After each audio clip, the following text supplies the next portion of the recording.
Welcome to Malilins Cooking Serye, Episode 6. Sinimulan niya sa pamamagitan ng pag-ihaw ng daing. And then, papayaw niyang nilinisan ng gulay bago niya hinugasan isa-isa.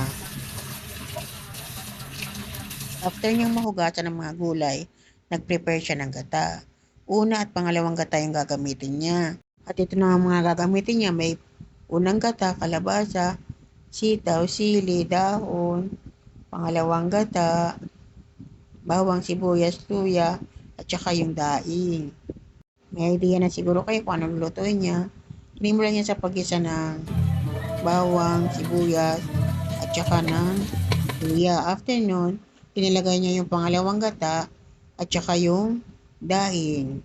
Kailangan mo nang amoyin bago ilagay. After nun ay hinulog niyo na yung mga gulay katulad ng kalabasa, dahon ng sibuyas, sitaw, siling kulay green, tapos yung dahon.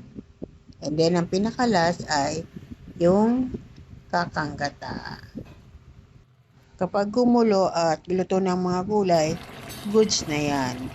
Kaya prepare ng mainit na kanin para kumain.